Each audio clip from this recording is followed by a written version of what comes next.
Bonjour à tous, c'est la troisième étape du championnat d'Europe des rallyes qui se déroule dans les îles Canaries et plus exactement sur l'île de Gran Canaria avec une grande nouvelle pour cette troisième étape du championnat, c'est l'entrée en lice de Robert Kubica, l'ancien pilote de Formule 1 qui avait été gravement accidenté, qui débute dans ce championnat d'Europe.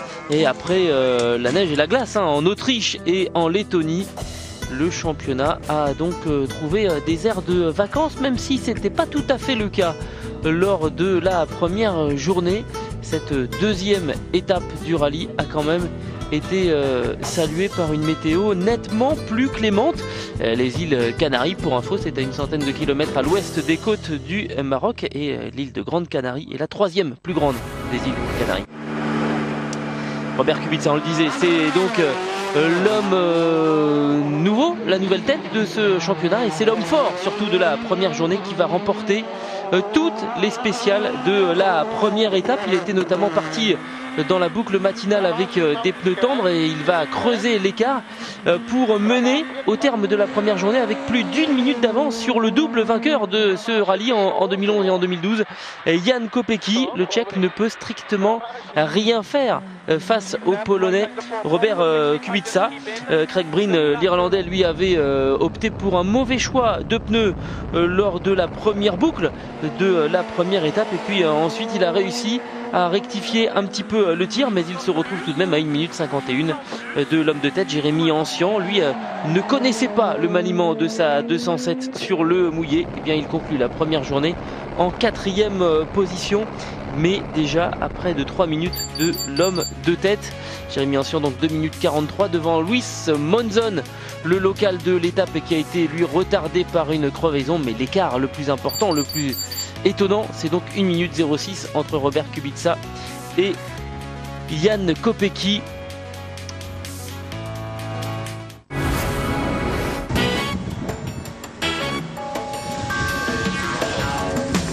Et la bonne nouvelle, vous le voyez, c'est que le ciel est bleu au départ de cette deuxième étape, et le duel va se poursuivre entre Robert Kubica et Jan Kopecky.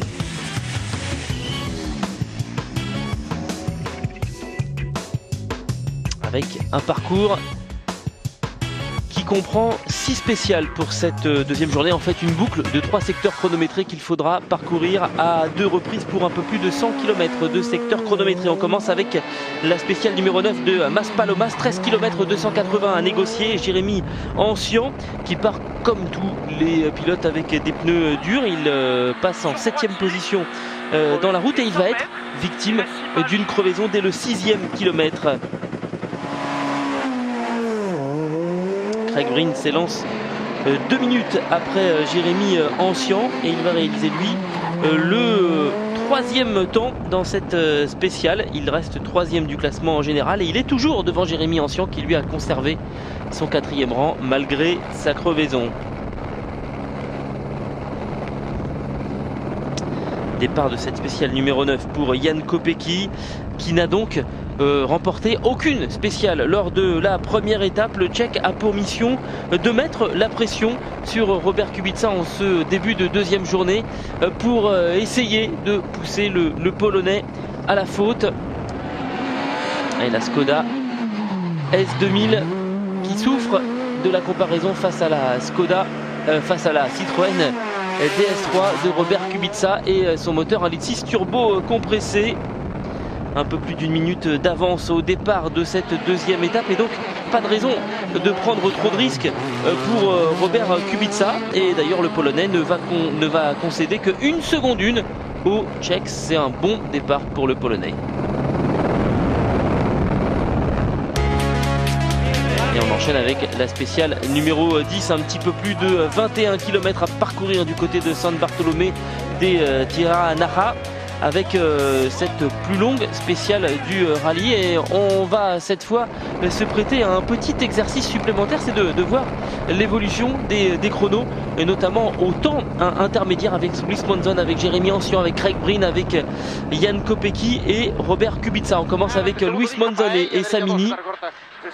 4e du classement général au départ de cette spéciale, et il va couper le point de chronométrage après 7 minutes 4 secondes et 5 dixièmes d'effort. Luis Monzon qui, avec la crevaison de Jérémy Ancian, est de nouveau dans le coup pour essayer d'aller chercher la 4e position, alors que Jérémy Ancian lui repart avec un petit peu plus d'1 minute 18 de retard sur Craig Breen. Gauche 100, sur droite 120 coups, 150 mètres. Et 3 secondes de retard pour Jérémy Ancian par rapport au temps intermédiaire établi par Luis Monzon. Quelques minutes plus tard, c'est Craig Breen qui va se présenter au même point. Craig Breen qui pour le moment est sur le podium avec cette 3e place. Craig Breen qui avait terminé, on le rappelle, 2e en Lettonie. Et il est 2 secondes moins rapide que Luis Monzon, l'organisateur de ce rallye qui connaît évidemment très bien cette spéciale. Jan Kopecky, il a repris, on l'a vu, un petit peu plus d'1 seconde à Robert Kubica durant la première spéciale de la journée. Et il est 1 seconde 7 plus rapide que Luis Monzon.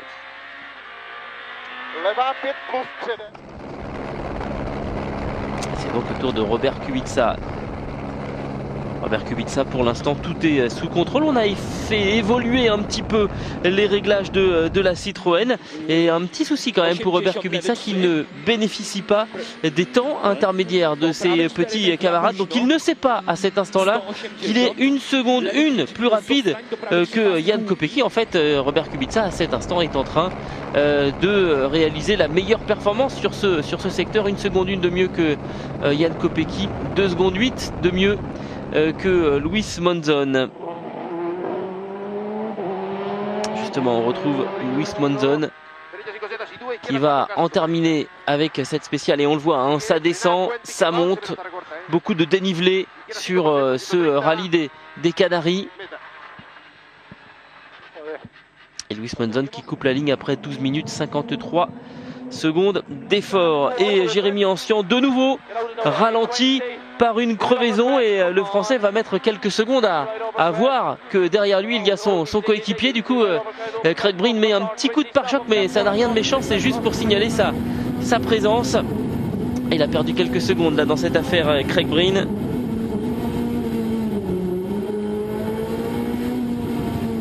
Et il va perdre 10 secondes par rapport à Luis Monzon, c'est beaucoup.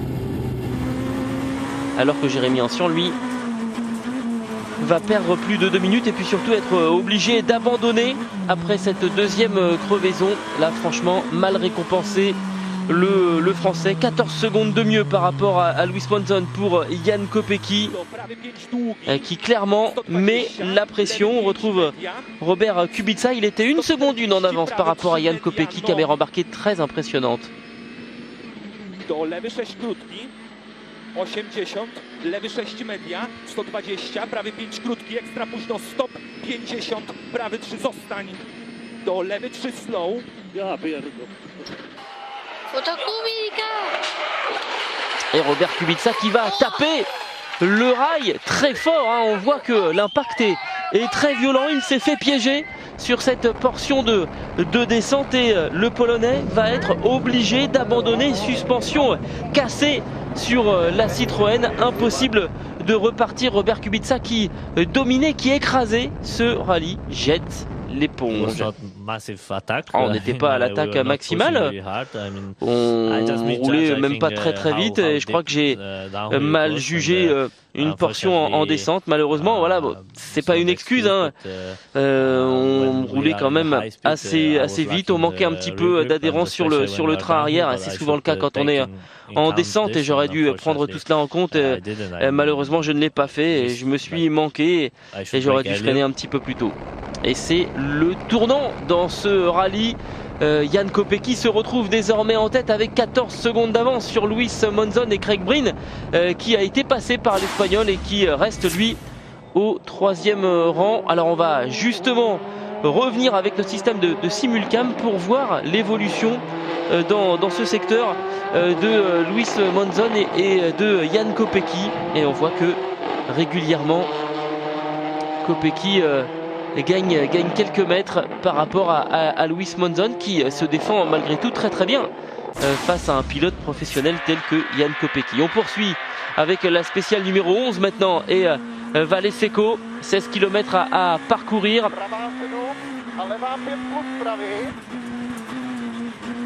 Et en toute logique, Jan Kopecky et Pavel Dressler qui ne vont pas réaliser le meilleur chrono dans cette spéciale. Pas la peine de prendre davantage de risques, même si Luis Monzon n'est qu'à 14 secondes. En fait, c'est Luis Monzon qui va réaliser le meilleur chrono de cette spéciale. Et alors, petite statistique étonnante, Luis Monzon réalise exactement le même chrono au 10e de seconde près que celui qu'il avait réalisé dans cette même spéciale l'an passé. On peut dire qu'il connaît, il a plutôt bien ses marques, Luis Monzon donc.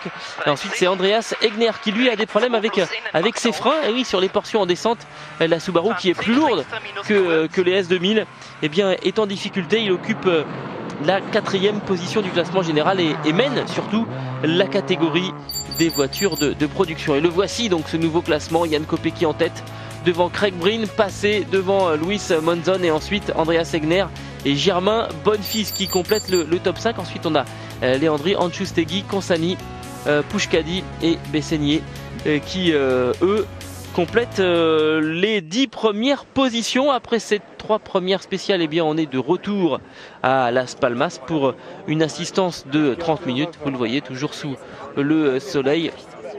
Et un Jan Kopecky donc qui est de nouveau en tête de ce rallye. Je l'ai dit hier, je voulais essayer de le battre au moins sur une spéciale. Et finalement, on l'a fait dès la première spéciale. Et ensuite, dans la deuxième, il est sorti. Je ne sais pas exactement ce qui s'est passé. Je ne sais pas s'il a eu une crevaison lente, ou s'il a fait une erreur. C'est vraiment dommage pour nous tous. Mais ça nous donne plus de chances de gagner ce rallye. Et oui, il le sait bien, Jan Kopecky, c'est son principal rival qui vient de sortir de la compétition. On va marquer une courte pause et on revient pour les 3 derniers secteurs chronométrés de ce rallye des Canaries. Et on est de retour du côté des Canaries pour les 3 dernières spéciales de ce rallye des Canaries 2013 avec la spéciale numéro 12 maintenant à Maspalomas. On revient dans ce secteur d'un peu plus de 13 km qui est le secteur le plus court de la journée, avec un point de départ à 166 mètres et un point culminant à 587 mètres d'altitude. On ne fait que monter et descendre dans cette spéciale. Un petit coup d'œil du côté de Germain Bonnefils qui va réaliser le 6e temps dans ce secteur, le 2e de la catégorie des productions, et si bien que le français se retrouve donc 5e du classement général, 20 secondes d'avance sur Jean-Mathieu Leandri, avec Leandri qui roule lui avec une Peugeot 207 S2000. Un très beau parcours pour Germain Bonnefils.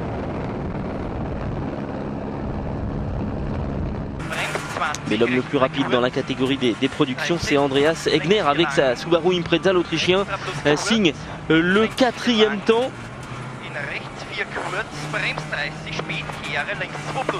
Même s'il avouera en terminant cette spéciale avoir essayé de ménager un petit peu sa monture au niveau des pneus et des freins. Il reste 4e du classement général, évidemment en tête de la catégorie des voitures de production. Du côté de Luis Monzon, c'est un podium qui se confirme, 3e temps dans cette spéciale pour l'Espagnol qui place sa Mini. Toujours donc au 3e rang du classement en général, mais Luis Monzon a relâché l'effort maintenant. Il est 9 secondes 5 moins rapide que ce qu'il avait fait lors du premier passage dans cette spéciale un peu plus tôt dans la journée.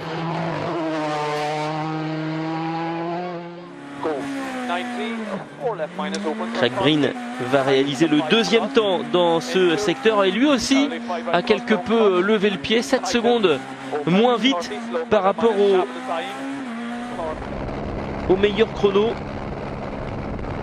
Il reste 2e du classement général, et Craig Breen qui commence à effectuer quelques modifications sur les réglages de sa 207 et qui est plutôt satisfait de la direction prise par l'évolution du comportement de son auto. Mais l'homme qui évidemment va contrôler dans cette spéciale, c'est Jan Kopecky. Il va finir cette spéciale sans problème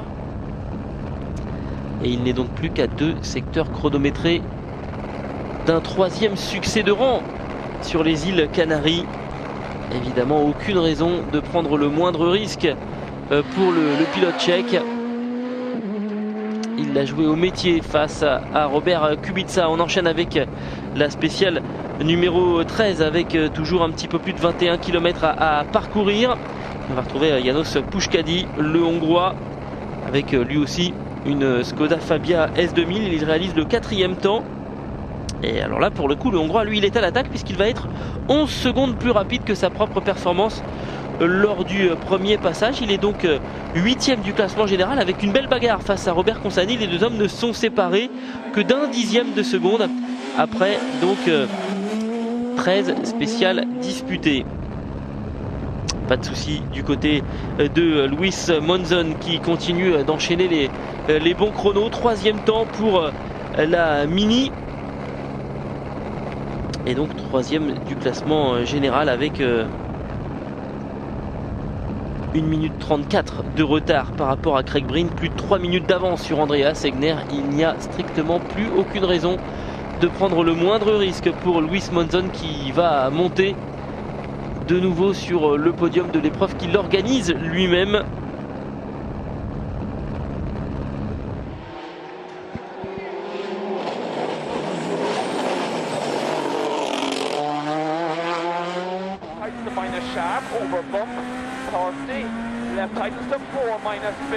Et Craig Breen que l'on retrouve ici au volant de sa Peugeot 207 S2000.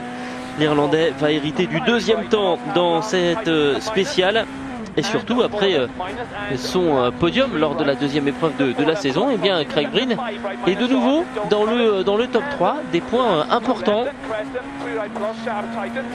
qu'il faut collecter en début de saison.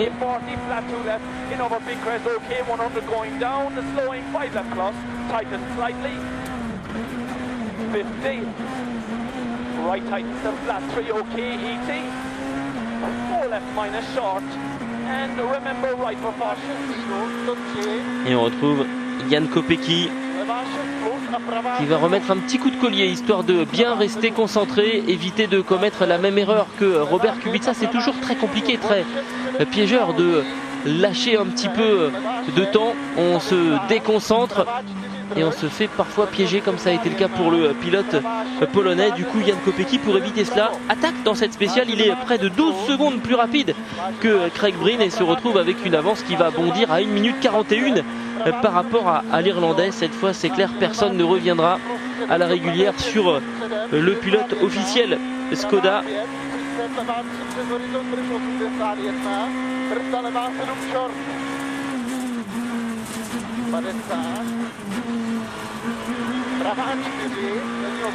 Voilà, c'est propre du côté de Jan Kopecky, pas besoin d'en faire plus.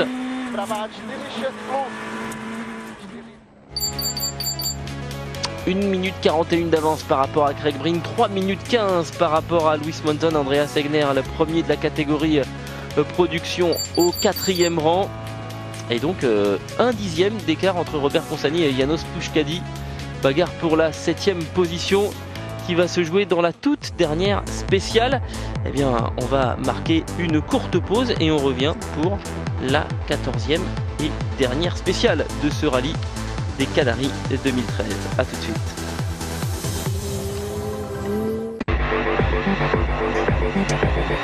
Allez, on est de retour aux îles Canaries pour la 14e et dernière spéciale de ce rallye. Mais avant cela, petit détour par la catégorie des 2 roues motrices, notamment pour jeter un œil à la performance de Gorka Anchustegui. L'Espagnol va s'imposer dans la catégorie des 2 roues motrices à bord de sa Suzuki Swift. Gorka Anchustegui qui évolue aux Canaries et qui a été largement au-dessus de la mêlée durant la 2e journée. Zoltan Besenyei, lui, n'a rien pu faire avec sa Honda Civic Type R. 2e temps des 2 roues motrices avec près de 5 minutes de retard par rapport au vainqueur espagnol Zoltan Besenyei, qui est présentateur à la télévision hongroise. Comme quoi, il y en a quelques-uns qui savent rouler vite aussi. Et puis Ekaterina Stratieva, la Bulgare avec sa Citroën C2 qui est la première lauréate du Ladies Trophy, autrement dit du trophée des dames pour cette campagne 2013. Elle roulait l'année dernière en Intercontinental Rally Challenge et donc Besseigné au classement général des deux roues motrices qui est en tête devant Danzinger. Et on passe maintenant à la catégorie production. On l'a dit, Andreas Segner est largement devant. Il va terminer à la 4e position du classement général. Très très beau parcours pour l'Autrichien qui sur les 14 spéciales de ce rallye en a remporté 11 dans sa catégorie. Je suis très content, j'étais venu pour ça, gagner en catégorie production avec un gros écart. Vraiment je ne m'y attendais pas, je pensais que les Renault allaient être beaucoup plus rapides. Cette 4e place au classement général c'est même incroyable et je suis vraiment désolé pour ceux qui ont dû abandonner, mais je suis content à titre personnel. Germain Bonnefils qui lui était champion de France des rallyes sur terre l'an dernier, qui cette année va travailler davantage sur l'asphalte et qui aura un programme avec 7 épreuves en championnat d'Europe et qui termine donc à la 2e position du classement des deux roues motrices. Pour moi c'est fantastique, c'est la première fois que je roule ici avec Renault, on est très très heureux, on fait notre première course et c'est plutôt un bon départ. Robert Consani, le coéquipier de Germain Bonnefils dans cette équipe Renault qui, on le rappelle, avait remporté le titre en production l'année dernière, a été lui victime d'une paire de crevaisons et qui va devoir se contenter ce week-end de la 3e place dans la catégorie des productions. Catégorie production dominée au classement par Jaroslav Orsak. Andreas Segner est revenu à 3 points du Tchèque et puis c'est Beppo Arash qui occupe la 3e place. On va s'intéresser maintenant à la spéciale numéro 14, le secteur de Valle Seco, 2e passage dans cette zone avec 16 km à parcourir. Et Luis Monzon qui n'ira pas chercher une 3e victoire sur ce rallye, mais qui va par contre aller chercher une 3e place. Il avait déjà terminé 3e l'an dernier. Il avait perdu du temps à cause d'une crevaison lors de la première journée. Et bien il termine 3e de ce rallye des Canaries. Je prends encore un podium, je suis très très content pour mes supporters, pour mes sponsors, pour Mini, pour ma famille. Je suis vraiment très très content de ce résultat. Ouais, Craig Breen lui poursuit son bon début de campagne 2013. Bon, il faut dire aussi que la présence de Paul Nagel à ses côtés y est sans doute pour beaucoup. 2e place en Lettonie, 2e place ici. Craig Breen va compter au niveau du championnat, c'est certain.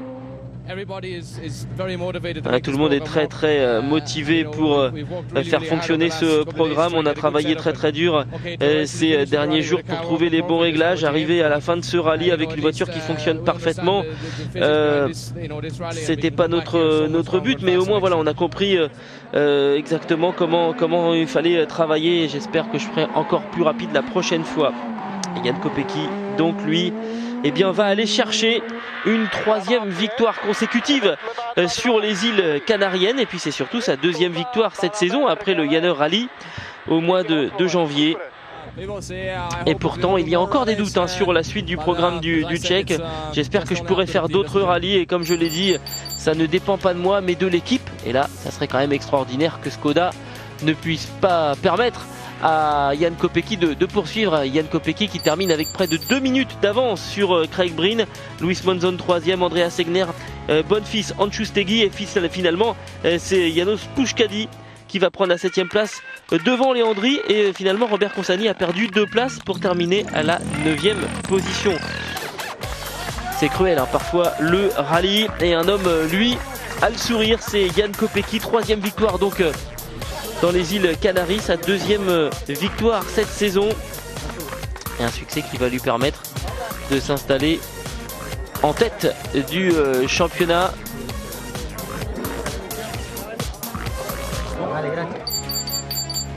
À 76 points pour Jan Kopecky, 58 pour Craig Breen, Yannick Etomaa qui lui reste à 39 devant François Delecourt et Brian Bouffier. Les deux Français qui n'avaient pas fait le déplacement. Luis Monzon se retrouve propulsé en 6e position devant Baumschlager, Pech, Czerny et Andreas Egner qui lui complète le top 10. Alors le trophée Colin McRae va revenir à Robert Kubica qui avait écrasé la première journée, et puis il y a eu cette petite erreur. N'empêche que vraiment le sens de l'attaque, il était bel et bien du côté du Polonais ce week-end, et c'est Jean-Pierre Nicolas qui lui remet cette récompense. Alors, ça ne compensera pas la déception pour Robert Kubica, mais au moins peut-on saluer le sens de l'attaque du pilote polonais. Et puis qui sait si Jan Kopecky va aux Açores pour la prochaine épreuve, et bien on retrouvera cette belle affiche et ce beau duel entre d'un côté Jan Kopecky et sa Skoda, et de l'autre Robert Kubica et sa Citroën, deux hommes qui s'apprécient, qui se respectent énormément, mais qui ne se font aucun cadeau sur la route. C'est ça le rallye sur Eurosport. Merci d'avoir été avec nous, rendez-vous aux Açores pour la prochaine étape du championnat d'Europe des rallyes. Bye bye.